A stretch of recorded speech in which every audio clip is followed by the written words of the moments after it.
Assalamu alaikum wa rahmatullahi wa barakatuh, guys. I'm joined together here today with Ustad Dawood. And inshallah, today we're going to be tackling just the topic of qira'at and ahruf, just in a general, brief sense, as well as tackling Quran chapter 11, verse 81.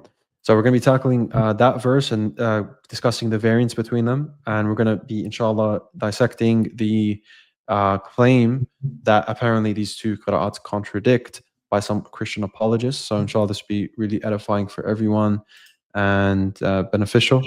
But yeah, Ustad, if you just want to tell us a bit about yourself before we begin. Sure. Assalamu alaikum, Dean. Hope you're doing well. Ustad. So yeah, my name's Dawood. I am a convert of about 20 years now. I've been seeking knowledge and studying and doing all kinds of different things along the way. Currently, I am an imam at a masjid that we recently converted a church into a masjid. Alhamdulillah, it's been a few years now, and Alhamdulillah. just teaching Quran and teaching Arabic, just doing this and that. So yeah. Yeah, barakallah feek, and thank you for your time today. Inshallah, this will be very beneficial and won't be a last time on the channel. Inshallah. Everyone can benefit from your knowledge, inshallah. Inshallah. But yeah, let's get started. All right. Bismillah ar-Rahman ar-Rahim. Alhamdulillahi Rabbil Alameen. Wassalatu wassalamu ala Rasulil Kareem wa ala alihi wa ashabihi ajma'in. All right. So we're going to go over the claim in regards to the various readings of Surah Hud, verse 81, inshallah. So a quick overview of the presentation. We're going to have a little introduction on what the ahruf and the qira'at are, just in case somebody doesn't know or they're a little bit confused as to what they are. We're going to go over the claim. We're going to go over some responses, and we have a bonus video reaction at the end, inshallah. So, with the ahruf and the qira'at, the Prophet ﷺ said, إِنَّ هَذَا الْقُرْآنَ أُنزِلَ عَلَى سَبْعَةِ أَحْرُفٍ فَقْرَؤُوا مَا تَيَسَّرَ مِنْ. That this Quran has been revealed upon 7 ahruf, so recite whichever is easy from it. What are the ahruf? So the scholars have differed and given many, many different opinions. Here, I'm just going to mention the one which seems to be the most compelling to me and to many, if not most of the scholars. So there's 7 types of variations, and this really helps explain the qira'at and what the differences are between. The scholars have basically said that after looking at all the variances between the qira'at, they've noticed 7 main types or modes or variations. So just going through the list quickly here, we have i'rab, which is grammar or case endings. We have tasrif, or morphological differences, different conjugations. Taqdeem and ta'khir, so word order, sometimes structures are inverted. Ziyada wa naqs, expansion and reduction. Ibdal, exchange. Lughat, dialectal usage. Taraduf, the use of synonyms. So today, the variant we're going to deal with is in regards to i'rab, the grammar and the case ending.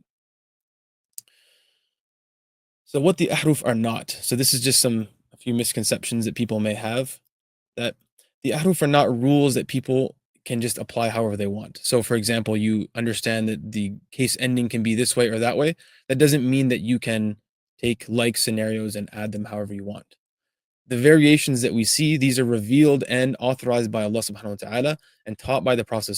So whichever variances are there, they're there. You can't add and change them around and make new variances and new qira'at. The 7 categories that we mentioned, these are just the scholar's best attempt to kind of describe the differences that already existed. But again, these aren't principles that we can just apply however we want.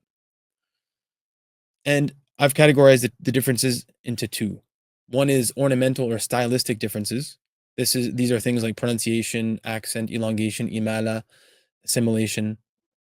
These beautify or they give a different sound to the recitation without changing the meaning or any words. Then we have substantive differences. That's in relation to the ornamental, but they aren't very substantive. They're slight differences which will alter the vowels, case endings, consonants, word forms, and they can give different layers in meaning. What are the qira'at?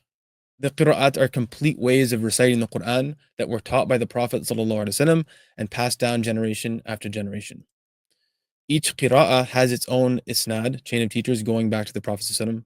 Within these qira'at, you find slight variations in wording, grammar, or pronunciation. So those 7 categories, one of those things will be different in, for example, one word, and each of the qira'at will have one of the variances, one or the other.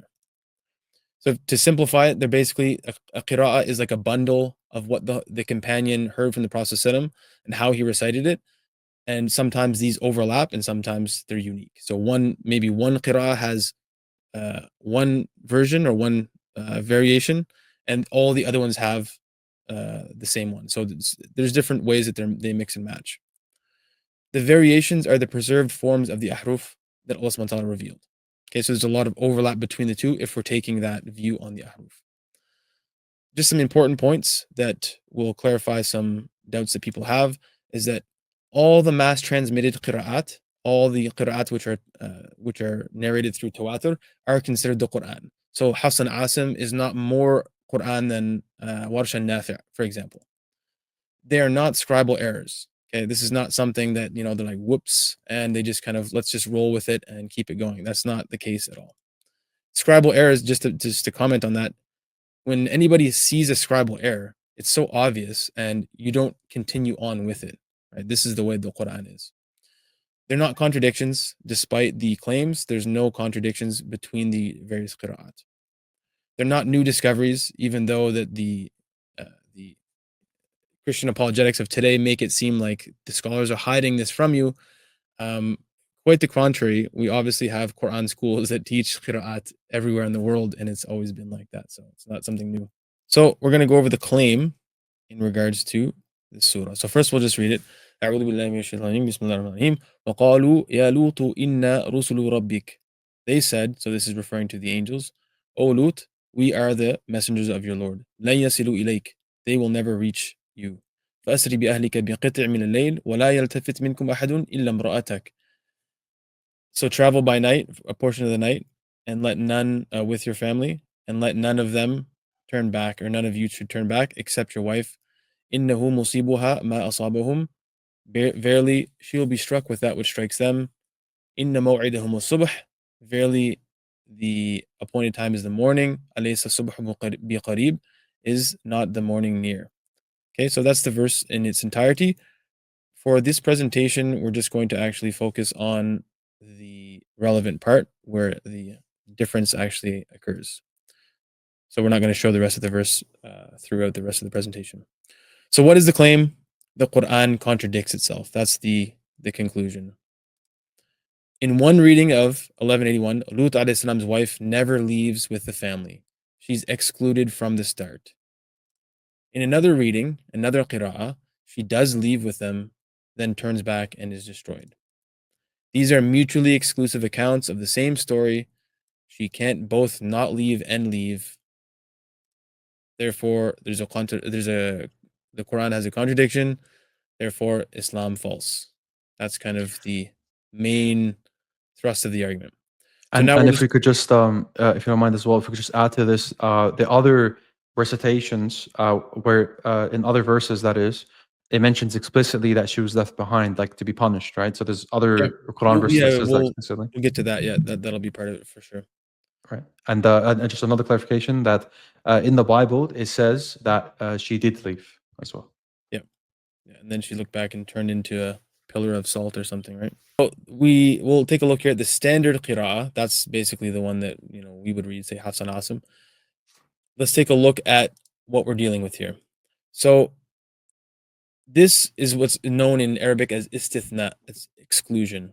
So the purple is the adatul istithna, is the particle of exclusion. The blue is what is being excluded, and the green is what's being excluded from. So in this case, some type of a predication or a subject or an object, something like that. So if we just look in the English, the green, purple, and blue. So travel with your family except your wife. That's pretty much what the grammar leads us to understand. The rest of the ayah is not relevant to this particular structure. Then the variance reading, the thing that it's going to be excluded from is different. Okay, so the red here, وَلَا يَلْتَفِتْ مِنْكُمْ أَحَدٌ إِلَّا امْرَأَتُكَ. So there's a difference here in the vowelization between imra'atak and imra'atuk, which the next slide will show in detail. But the point is here his wife is being excluded from not do not let any of you turn back except your wife. Okay, so that's the difference that we're dealing with here. And we'll break that down a little bit more clearly in this slide. So we have illa imra'atak, the ta, and this is the standard reading, if you want to call it that. Travel with your family except your wife. The variance reading, illa imra'atuk, and that is the u sound on the t.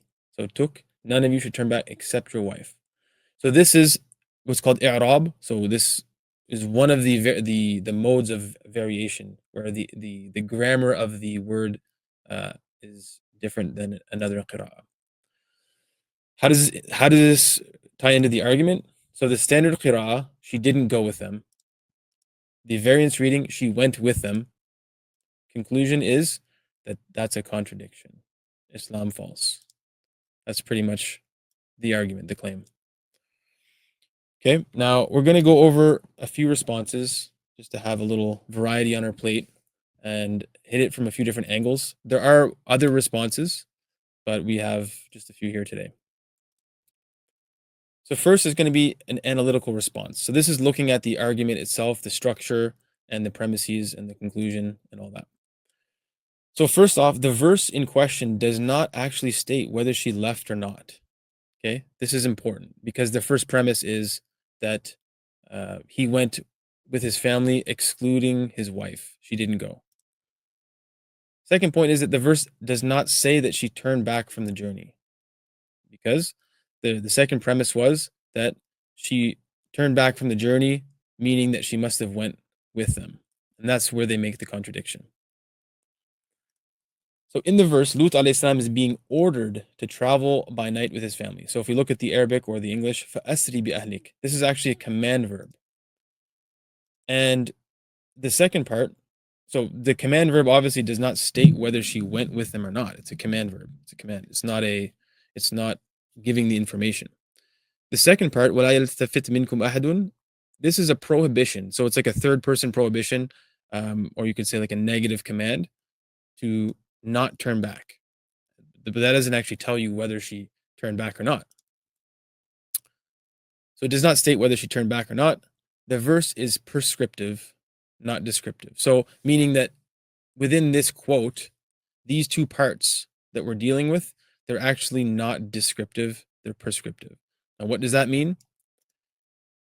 Prescriptive means that it's giving commands or instructions what should happen, right? There's some request or an order for something to occur. Descriptive means that it's reporting what did happen, narrating events, for example. So in order for their argument to work, they need to translate the value of the sentence from prescriptive to descriptive. So the verse would be something like this: فَأَسْرَى بِأَهْلِهِ إِلَّا امْرَأَتَهُ. So he traveled with his family except his wife. And then you could do the same thing with the other one. Okay? Now, this is a category mistake through a type of equivocation. This is what's really happening here. They're confusing two different types of speech to make this argument work for them. So one is informative, khabariya or khabar, and the other is insha'iyya or non-informative, performative. One of these types can be assessed as true or false, whereas the other cannot. Right? The informative, you can say it's true or false, but the other you can't. Imagine Dean making an argument with the first premise was ordering somebody to do something. How could you have a conclusion come from a command verb? So they're confusing the rhetorical force of a command with that of a report, right? Which is a misclassification. Right. So one of them would be deemed as so this would be deemed as prescriptive, not descriptive, while the latter qira'ah would be just descriptive. Is that right? No, both are prescriptive. Yeah. So both are prescriptive. Right. Travel by night with your family except your wife. That's prescriptive. It's a command. وَلَا يَلْتَفِتْ مِنْكُمْ أَحَدٌ إِلَّا امْرَأَتُكَ. That's also prescriptive. Now, what they do to make the argument. And as we'll see in the video reaction, the guy actually literally says this too, is that they have a hidden argument to establish the first premise. So what they say is that premise, Allah commanded Lut alayhi salam to travel and not take his family. Therefore, his family didn't go at all. Therefore, Sam didn't go at all. Yeah. Ah, yes, I see that. So that's kind of baked into the argument, right? So now from an analytical point, I mean, you'd have to prove that. How are you going to prove right. that, right? So this is a leap and is logically unsound. The conclusion does not follow from that premise. It's a non sequitur. Okay, so that's the analytical response. Next, we're going to go to the textual response. Basically, this is a reconciliation. So if we grant that, okay, the verse actually does say that he went out with, we grant that it's descriptive, that he went out and he was excluded from taking his family, but his family also went out but then turned back. We're going to have to factor in the different texts that give this information. So there's three main texts or categories that we have to factor in to make this reconciliation work. And keep in mind that in order to reconcile a contradiction, you just have to come up with some type of a response. There has to be something that is possible at minimum, and then that actually the reconciliation can work. Not only is this plausible, what we're going to put forth, but this is actually the likely reality of the whole scenario. Yeah, So and anyways, these guys have no problem in taking possible interpretations anyway. So like, yeah, or impossible. Yeah. So the first one is the illa imra'atak. So this is her not going with them. So we have to account for that. We have to account for illa imra'atuk, her turning back, which implies that she went. So we have to account for that.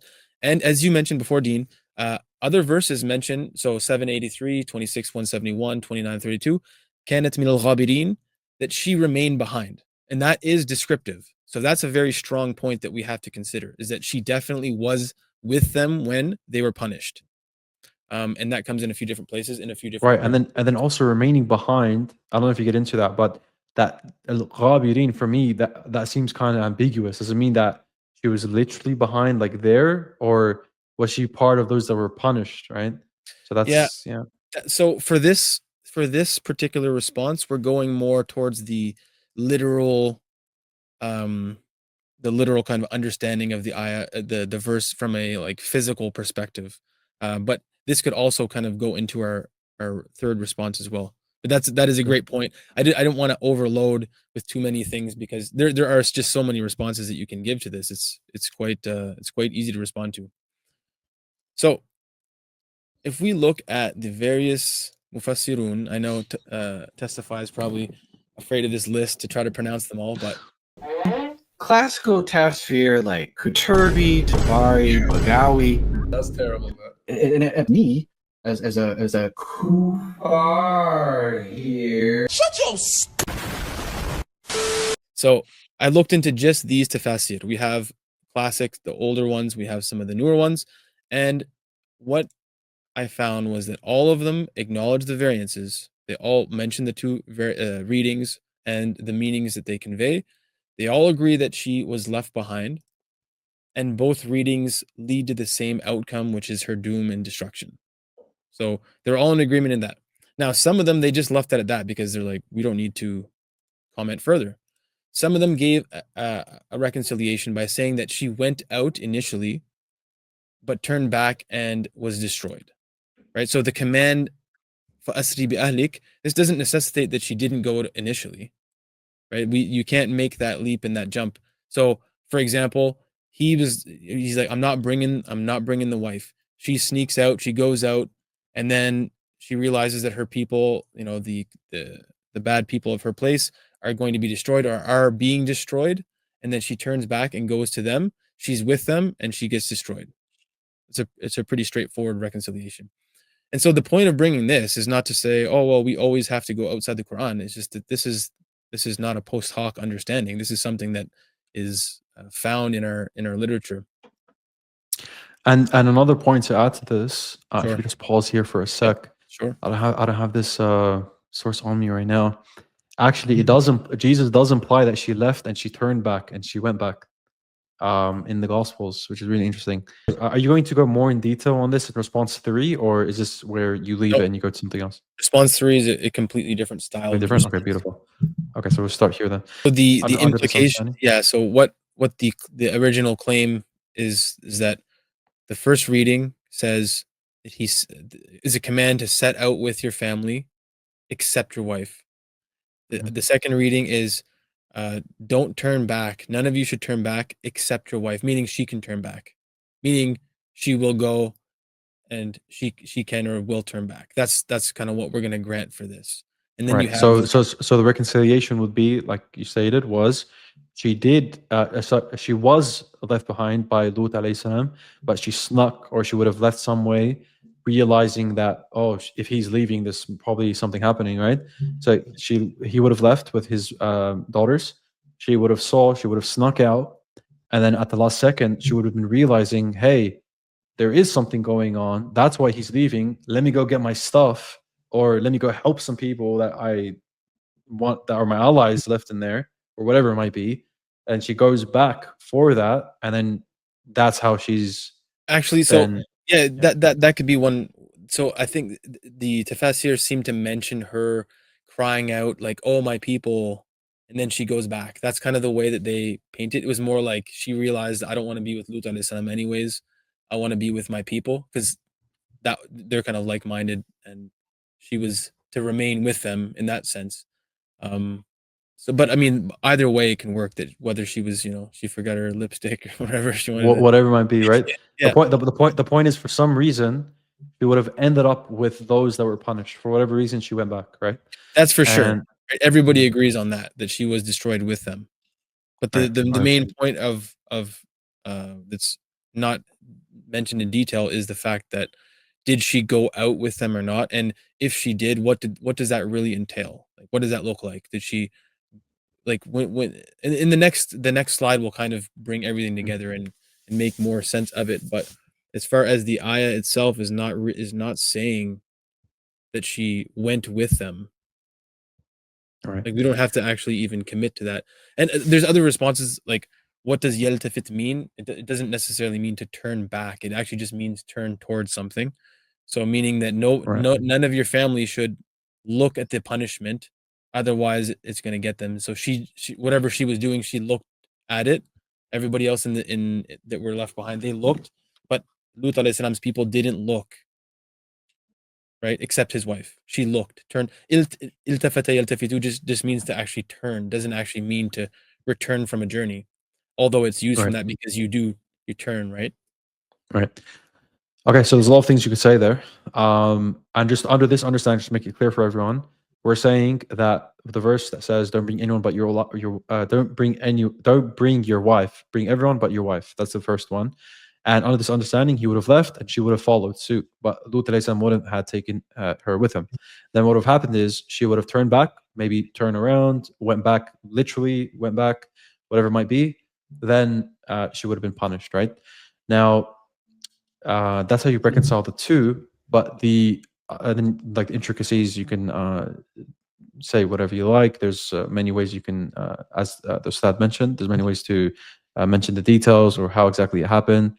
But the point here I want to make is this whole idea of her leaving and her turning back and going back actually has a precedent. If you look into Genesis chapter 19, verse 26, it says that his wife, Lut alayhi salam's wife, looked back from behind him. So it says that she looked back, and then Benson's commentary, Christian commentary, says, herein she disobeyed an express command. Probably she hankered after her house and goods in Sodom, and was loath to leave them. Christ intimates this to be her sin. So this Christian commentary is saying she would have turned back, went after her stuff or whatever it might be, and that's what Jesus is speaking about here in Luke 17. And what does he say in Luke 17? He says in Luke 17:31, on that day, the one who is on the housetop, on whose goods are in the house, must not go down to take them out. Likewise, the one who's in the field must not turn back. Remember Lot's wife. Whoever seeks to keep his life will lose it, and whoever loses his life will preserve it, meaning your wealth, right? So that's a pretty interesting intertext while looking into this that I found. And Yeah, and yeah, to be clear, another reconciliation. I don't want to make it too long, and this is a lot more into the grammar, is that with istithna or exclusion, like istithna is such a huge topic. I have a whole book just on istithna, exclusion, and there's a lot of different grammatical outcomes of it.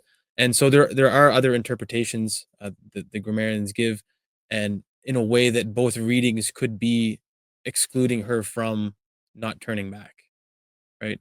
It's not difficult to make that case either. So, um, yeah, just wanted to point that out because that would completely align with the biblical. You wouldn't have to say that she didn't go out with them or whatever, but she went and turned back and, got her Mhm. got her stuff. So really interesting. Bismillah. So now it's going to be a type of thematic response. Okay. So if we look at the verse actually conveys a higher thematic meaning that emphasizes guidance, and it's not focusing on historical detail. Okay. So this is important. The command and the exception are not intended to be a detailed historical account. So anybody who's studied Arabic and in particular balagha, they know that exclusions are there strictly for rhetorical purposes, right? You can always make a sentence without using an exclusion. So if I say, for example, everybody showed up to class except, or sorry, nobody showed up to class except Hassan. Now I could just say Hassan showed up to class or whatever other thing. But the reason I would exclude, make a negative and then an exclusion is for rhetorical purposes, right? So that's very important to understand is that whenever there's istithna, there is some rhetorical device being used to actually achieve some type of a linguistic purpose or goal. So the command and the exception, they're not intended to be there as a detailed historical account. The verse carries dalalatul ishara, which is like a type of higher indication. So we have the words there. Nobody's denying that those words are true and they mean the what the text is saying. But what is the text really? What is Allah subhanahu wa ta'ala telling us with this text? Her being singled out reflects a distinction, which is called tahqiq al-farq, right? Tafriq, between the people of salvation and the people of destruction.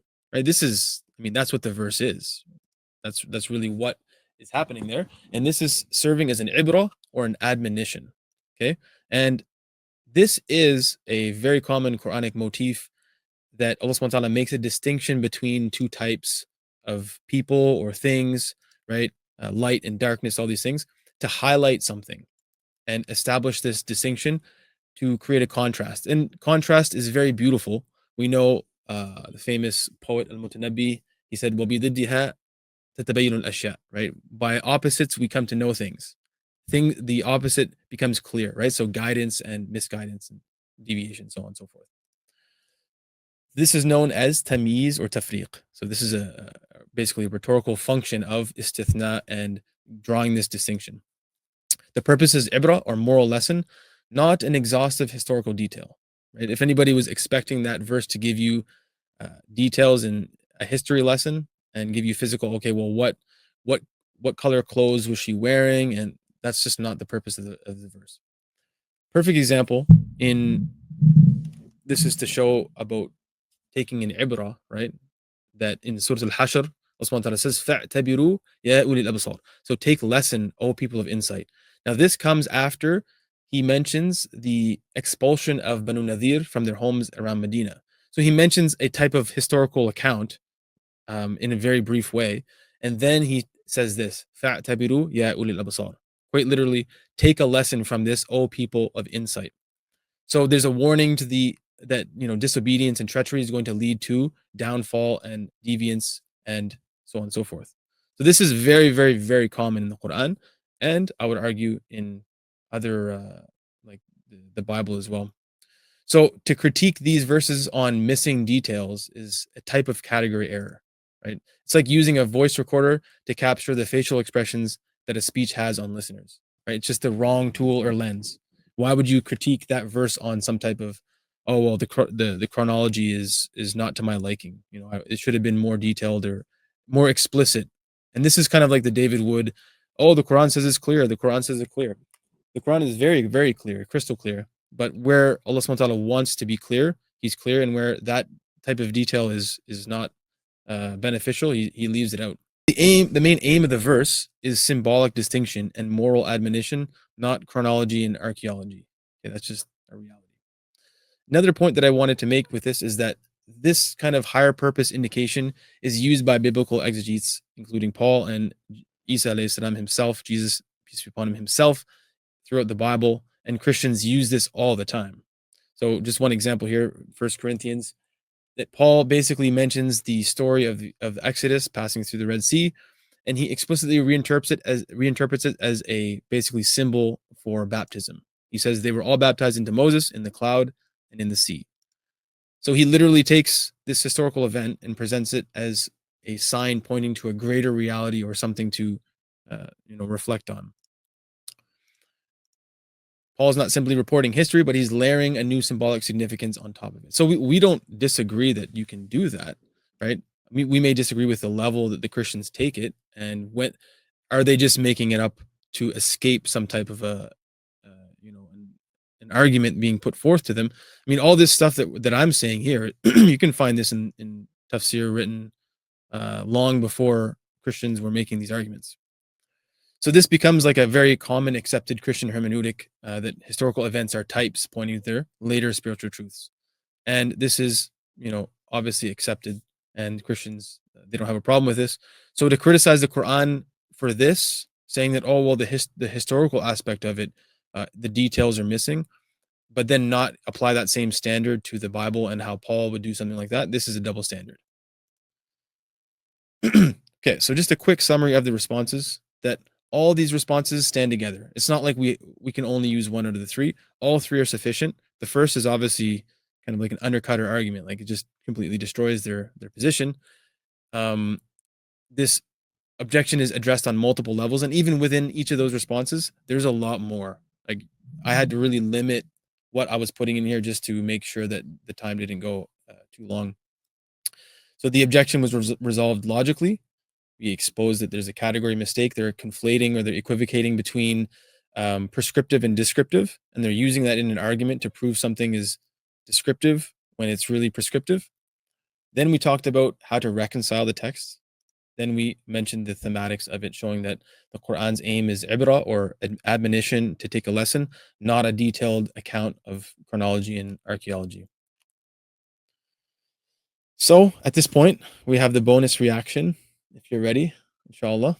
Can you show me two versions? I'll be happy to see. He will be happy if we could just show him two versions of the Quran. On the left, we have Hafs. On the right, we have Al-Bazi. Those aren't two versions, are they? These are two different versions. Look at this. Two completely different readings that Muslims consider to both be divine. So let's read the verse. They said, "O Lot, indeed, we are messengers of your Lord. They will never reach you. So set out with your family during a portion of the night, and let not any among you look back, except your wife. Indeed, she will be struck by that which strikes them." So let's focus on this part here. Except your wife. And let's go back to the Arabic and see what exactly it says here. On the left side, you got Hafs, illa imra'ataka, right? Focus on the taka. Taka, it has a fatha, which means that a vowel on the wife. Yeah. On the left, we got Bazi, the other word, illa imra'atuka. Tuka. There's a dhamma on the te sound, except your wife on that side. So Okay. what's the difference? Now, what's the difference? What's happening in the grammar there is the first reading, Hafs,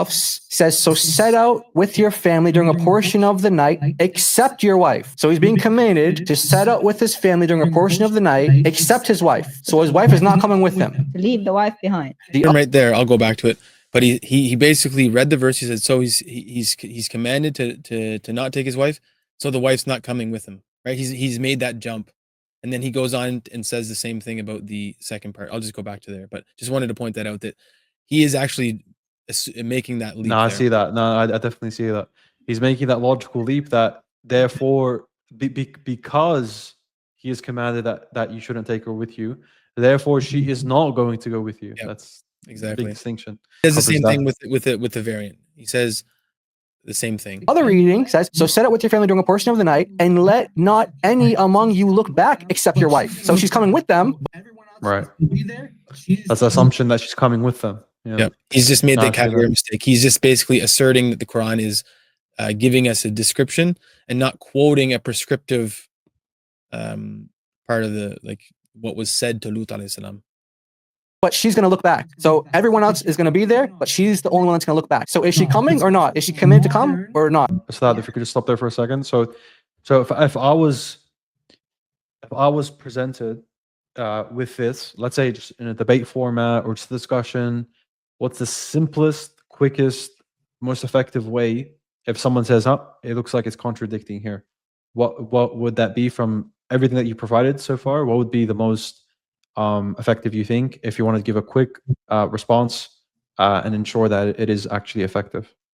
Yeah, definitely. I would think that the first one, just to say that, well, it doesn't actually say that she went or not. That's the kind of the most straightforward, easy one that you wouldn't have to actually go to much else. Like it's all in the verse. The reconciliation, you could also, that's pretty simple, straightforward. But I tend to like to, if you can go to like an analytical or like a lot, go into the logic of it, it's a bit more ultimate kind of. But everybody has their different things. There's less kind of argumentation that can be made against that. That okay, first you ask them to prove, where does it say that she didn't go with them? And they won't be able to prove that. He would have to say, well, it says that he was commanded to not bring her. And then you'd have to say, okay, does that mean that she didn't go? And there's just no response to that. No, I definitely see that being very effective. Alhamdulillah, yeah, that's it's pretty straightforward. Yeah. That's that. Another thing is, I'll just mention it here so I can remember to add it to the video. They really don't know what a contradiction is, and it's so funny. You know the narration where the Prophet ﷺ says, "Don't believe what they say regarding the people of the book. Don't believe what they say, and don't disbelieve what they say." And this guy Jay said, "Oh my God, that's a contradiction." If the Prophet is saying don't believe it and don't disbelieve it, also there's no point where we can be agnostic on it, where we can say, "Oh, I'm not sure. I don't have a position." This guy thinks that's a contradiction. And inshallah, I remind myself through the editing to add that clip because man, that's crazy. These guys really don't know. These guys that don't even know what a contradiction is want to show us contradictions within the Qur'an. SubhanAllah. And then this is the famous one where it says, "Don't believe them or disbelieve." This is a contradiction. Don't believe them or disbelieve them. Say So, yeah. Hey pal, you just blowing from Stupid Town? So let's just finish this part. This part is where it really gets juicy. That was just kind of setting the stage. All right. Here in the highlighted section, he's saying there is a contradiction in the verse. Wait. A Muslim scholar is admitting that there's a contradiction? This was just one example, ladies and gentlemen, of how easy it is to demonstrate the Muslims' myth, that this entire narrative. We got exposed. Poor Muhammad Ali. They exposed him. All right. So, Bismillah. Let's take a look at this. All right. First off, Sheikh Muhammad Al-Amin Al-Shanqiti. Okay. He has two main works in tafsir. Okay. This is Al-Adhb Al-Munir fi Tafsiri Bil-Ma'thuri min Al-Qur'ani wa Sunnah. This is actually a book of transcribed majalis. So he had lessons that he was teaching tafsir, and his students transcribed that and they published it. It's not an authored work by the Sheikh. Then we have his actual tafsir, Adwa al-Bayan fi Idah al-Qur'ani bil-Qur'an, which is very, very popular. And most people, when you say Shanqiti, they think of Adwa al-Bayan. Okay, so they don't mention the source in that particular clip, but it's actually from Al-Adhb al-Munir. Okay, it's from this one here, which I guarantee you they've never seen, they've never looked into it. They were fed that quote somehow, because if you're going to quote a Shanqiti, you're going to quote Adwa al-Bayan. Okay, so let's take a look at what they're saying here. So there's two parts. So the first part, as she read it, فَفِي الْآيَةِ إِشْكَالٌ مُتَعَارِضٌ. Okay, and I have the bigger version here because the clip was hard to see. So they're translating it. This is their DIY translation. There is a contradiction in the verse. Okay, so this by the way, Dean, Al-Adhb al-Munir is not translated. So they just took it upon themselves to translate this for us. So they're saying that this means there is a contradiction in the verse. So if we look at this phrase here, فَفِي الْآيَةِ إِشْكَالٌ مُتَعَارِضٌ, we have two words that are being used. Ishkal Anybody who's studied basic fiqh or has ever attended durus of fiqh or tafsir, they know that ishkal means almost like a difficult objection. Okay, you have an ishkal and you have a jawab. This is standard fiqh discussion. وَإِنْ قِيلَ فَيُقَالُ. If it said this, then this would be the response. Ishkal, jawab, ishkal, jawab. This is so basic stuff. Now, muta'adid, this is an adjective for the word ishkal. So this is a little Arabic lesson for all those Arabic students. So ishkalun muta'aridun, meaning that it's a difficult objection which has the thrust of a contradiction, meaning that it's an apparent contradiction. That's I think the better way to translate it. Okay, so it definitely does not mean there is a contradiction. Okay, now Avery might want to get a Actually, can we compare what you've just said to what they put there again? If you just go back. Yeah, sure. So So there they is a said there is contradiction. Oh my goodness. Anybody can ask ChatGPT if that's what that means. If you don't trust me, ask them. I mean, this is a basic thing, right? So as she's obviously not able to translate this properly, right? Maybe Avery can borrow Jay Smith's what's his name, Fadi, his pet Arab. He can borrow him, and maybe he won't let Avery down next time. Okay, so now this is the most deceptive part, and this is the most just disgusting example of how desperate these scumbags go and how desperate they are in order to try to make a point against Islam. So, sorry, next slide here.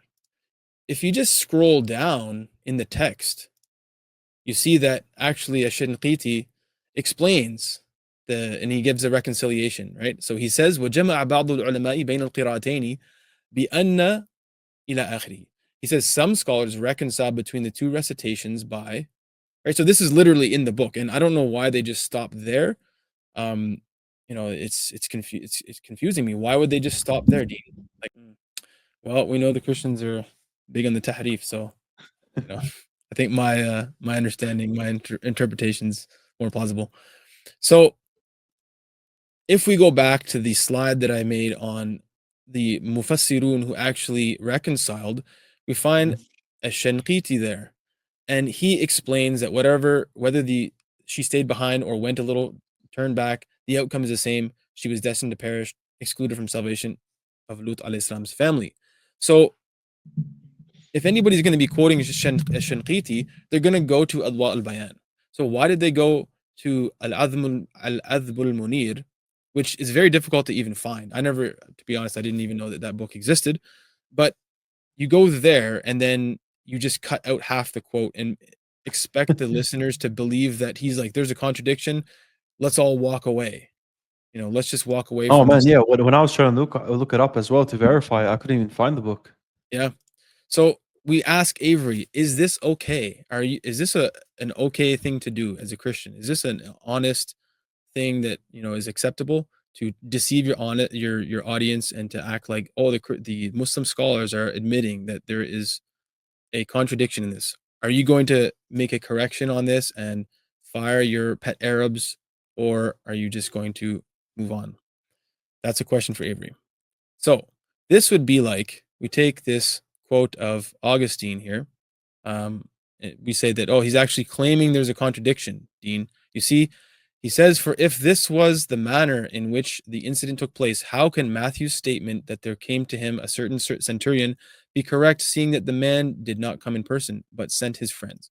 So here, St. Augustine is clearly claiming that there's a contradiction. He says that Matthew says the centurion himself came to Jesus. Luke says the centurion sent Jewish elders and then friends instead of coming personally. So it looks like one gospel has him present while the other has him absent, and this is a contradiction. Now, if we were dishonest and we didn't care about what Allah subhanahu wa ta'ala, what God, thinks about us and how he's going to judge us, then we would just clip this part out. Right? But clearly, Augustine goes on to say the apparent discrepancy, however, will disappear if so on and so forth. Okay, so we would never do this, but this is a perfect example of literally what they just did. And we would definitely criticize Muslims if they did that. We would say that's dishonest. Don't do that. That's not like a good debate tactic. That's not a way to refute an argument, is to lie and to hide things. So just to conclude things, there's no contradiction, there's only complement. As we mentioned and gave multiple examples, that the qira'at, the variances from the ornamental differences, they give an amazing complement. You know, we listen to different qira'at and we're like, man, that's like so cool. The meanings, they complement each other and they give us different angles, different perspectives. They emphasize on different things, and this is truly amazing. So the argument that they put forth is fallacious, it's uncharitable, and in bad faith. And the claim was resolved logically, textually, and thematically. And ultimately, this just demonstrates the i'jaz of the Quran, that you take a single straight vowel, just a little line, and you give it a curve and it becomes a dhamma, and this changes the whole angle without changing the truth, changing any of the reality. It just shows us how amazing the Quran is, and how Allah subhanahu wa ta'ala, how amazing His bayan is, how His explanation and His clarification is. With that, I say, wa akhiru da'wana alhamdulillahi rabbil alameen.